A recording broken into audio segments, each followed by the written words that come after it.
Hey, what's up guys? Dr. M3 here. I'm with my buddy Johnny. You've seen him before on the channel where we did an update on his Tesla Model 3. It was a 2018 model, right? 2018, yes. And that was the 135,000 mile update. Well, we've got news for you, but before I share this video with you, if you're new to the channel, go ahead and hit the subscribe button, turn notifications on, so you'll get all these notifications when I post new videos, and there's a lot coming this summer.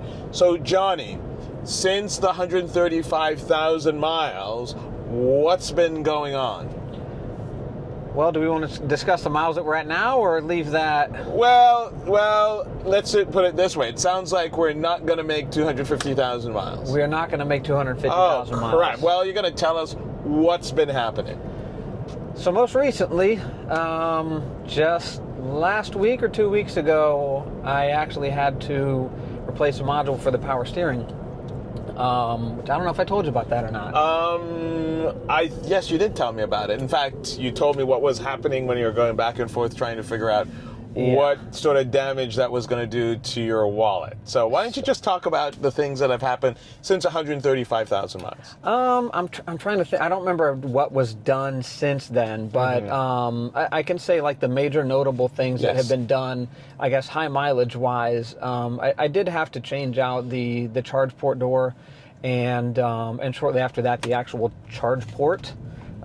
Is that something that commonly goes? I've seen some people say that they've had to get that done. So I don't know how common it is, but I don't think that it's rare. Okay. And basically what was happening with that is I would charge it, I would plug it in, occasionally it would just say that check connection, but it was like, I'd get an alert on my phone saying, hey, it's not charging, but I would look and it actually was charging. I was like, you know what, I'll just change this before it actually becomes a problem and I'm bricked. When you can't get right. Yeah, so there was that. I think the most expensive fix that I had to do was when I changed out I first did the front bushings and bearings.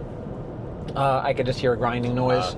So I had them check it out, and I want to say that was close to 200,000 miles. Actually, so the front was at about 180 something, and then I ended up just saying, you know what, screw it, I'll go ahead and do the rear. If the front was worn out, the rear is going to be worn out. So what did that set you back?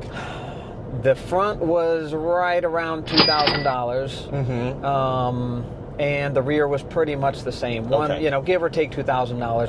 So about $4,000 for that. Yeah, on average $4,000 total. So that got the car basically riding like brand new again because it was rolling smooth and everything. Yeah. So just recently I had to do the power steering. That was literally just done a couple weeks ago. Basically, it felt like it didn't want to allow me to change lanes. It was weird. I wasn't sure what was going on.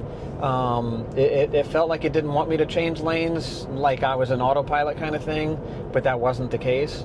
And then it started to get worse and worse, and I'm like, wait a minute, do I need power steering fluid? And I looked into it, and Teslas don't have power steering fluid. Well, I got an over-the-air estimate from them, and it was $3,700. Oh boy!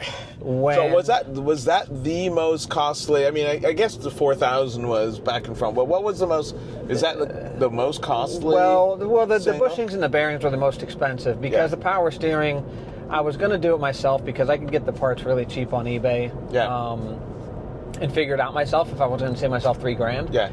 But I said, you know what? I'll just go ahead and pay them for the diagnostics and see what actually needs replaced. Yeah.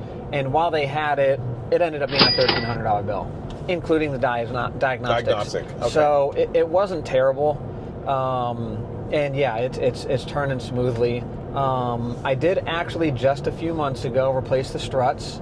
That wasn't 100% necessary, but I figured with over 200,000 miles, it's probably running rougher than it was. Yeah. So I took it upon myself to do that. I did replace those. I bought them for like $500. Okay. And I did have a couple issues. Yeah, I did have a couple issues with the install in that because the age of the vehicle, there was some stuff that was kind of just rusted over and seized up that I had to fight with. But anyone that has a high mile Tesla, definitely give it a shot and do it yourself. You just need to get some spring compressors from the parts store that you can basically rent for free. and pretty much just some hand tools for the most part. Sure.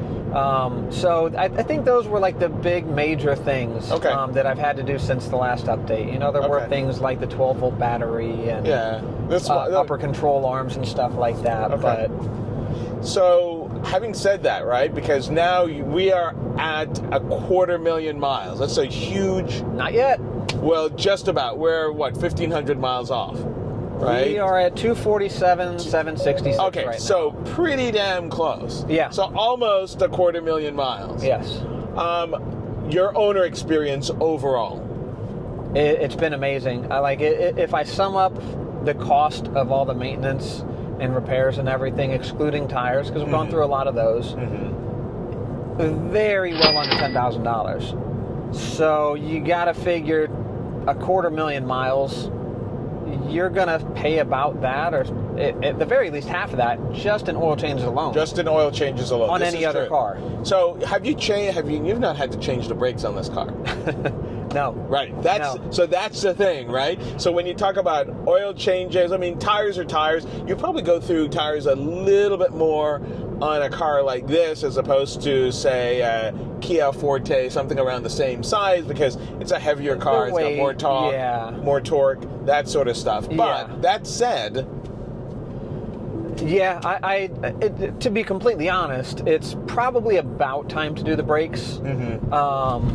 The last time I got it inspected, it still passed perfectly fine, but just based on the wear, chances are, in a couple months from now, for the next inspection, it will likely need to be replaced. But it still runs perfectly fine and stops perfectly fine. Everything is good. So yeah, I've never done the brakes. And they say that you're supposed to get them maintained and cleaned and all this other stuff that they say that people need to do on a routine basis.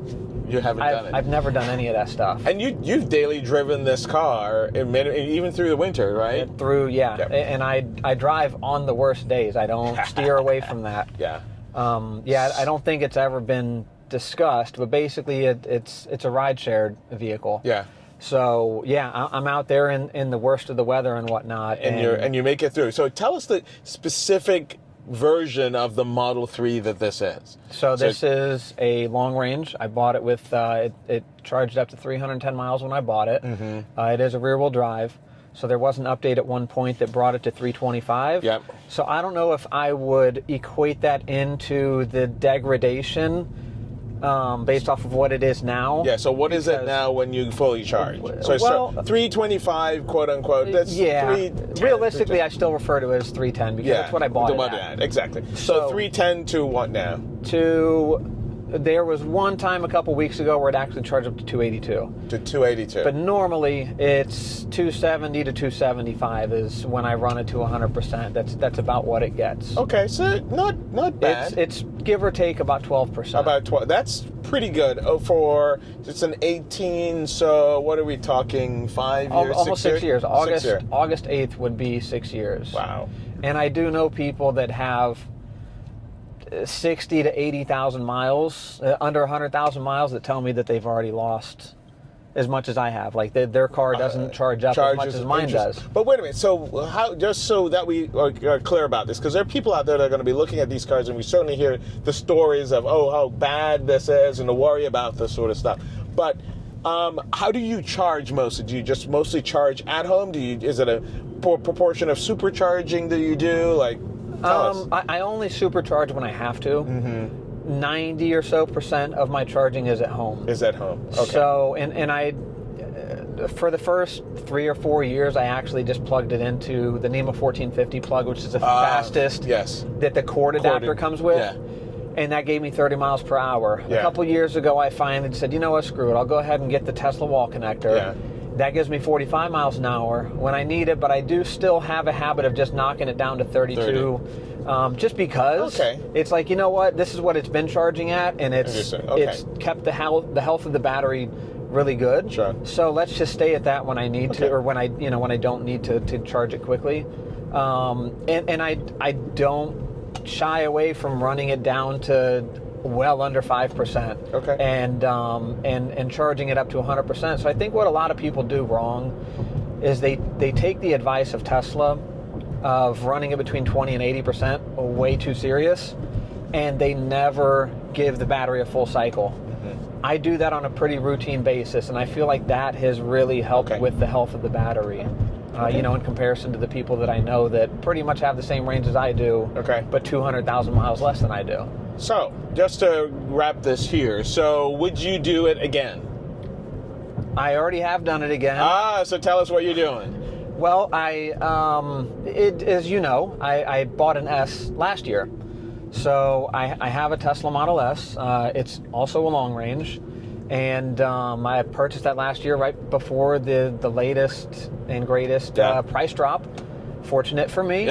But no regrets there. Still an amazing car. Sure. So guys, you've heard it here. 250,000 mile Tesla Model 3. Still overall repair cost reasonable, acceptable, actually amazing compared to if this were a gasoline powered car. Thanks for watching. We appreciate your support. Go ahead and hit the subscribe button, turn notifications on, hit the like button as well. We'll bring you some more footage, maybe with Johnny's new Model Y when it shows up. Talk to you soon. Peace.